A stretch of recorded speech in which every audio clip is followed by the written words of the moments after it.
Change your heart, change your life, change the planet. Hi everybody, it's Tim Van Orden, and today I want to talk about using movement to deal with seasonal affective disorder, or SAD. As many of you know, I have my own emotional obstacles to getting myself out the door to run or walk or do any kind of movement, especially in times like right now where it's dark and dreary and cold outside. And it's really, really easy to stay in bed and feel like the world is this horrible, oppressive, gloomy place. Well, there's a question that I ask myself if I find myself in that situation. I'm waking up, I'm not feeling good, and the world doesn't feel good either. And the question is this: do I want to stay in bed and feel miserable? Because I am. It's not that I'm happy in bed, I'm miserable in bed. Or do I want to take that misery, dress it up in a few layers, take it outside and start moving it and be miserable outside? Misery in bed, misery outside. And there's two reasons why I think the misery outside is far superior. Number one, it's a bad idea to associate misery and suffering with bed. You should have positive associations when you think of bed. In fact, if you talk to someone that is an expert in sleep hygiene, they'll tell you that if you're having a hard time in bed and you don't feel good, get out of bed. Because if you allow yourself to stay in bed and feel bad, you're going to associate bed with feeling bad. And you want to associate bed with feeling good. Number two, if you do stay in bed, you're going to be in the same physical state and therefore the same mental state. Because the chemistry that's controlling your brain at that time and the thoughts that are dominating, they're not going to change because your body isn't changing. So there's no reason for your thinking to change.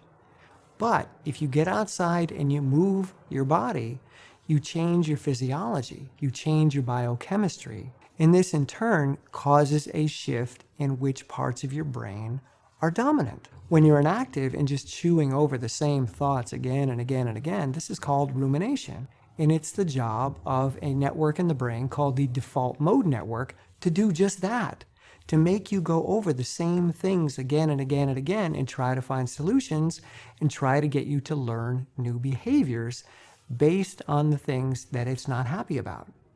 Its job is to look for errors and then to rub your nose in them. That's rumination. And this is really, really useful in a world that's actually dangerous. But if you're lying in bed, you're not in a world that's actually dangerous, at least not in that situation. But when you move your body and give yourself a physical task and a destination or a direction, the default mode network turns off and rumination stops. It doesn't happen immediately. It usually takes me 20 to 30 minutes of movement, whether walking or running, but it always works. And it's not just that running feels good, it actually shifts which networks in your brain are dominant. So when I'm out there moving in the world, my approach networks engage, my broaden and build networks engage, my creativity networks engage as I incorporate the world that I'm moving through into my experience and into my thoughts. So if you're waking up and you're challenged by yourself and by the day, you can stay in bed and be miserable and have a crappy day, or you can dress that misery up in a few layers, take it outside, and even though you're going to be miserable at first, you will eventually transform that state into something very positive. It hasn't failed me yet. So if you give that a try, let me know in the comments below how it worked for you. If you like this video, give it a thumbs up. If you like my channel, subscribe. And if you really like my channel, head on over to Patreon. $1 or $2 a month helps me create more content like this, and I greatly appreciate it. Thank you so much, and I'll see you soon. Peace.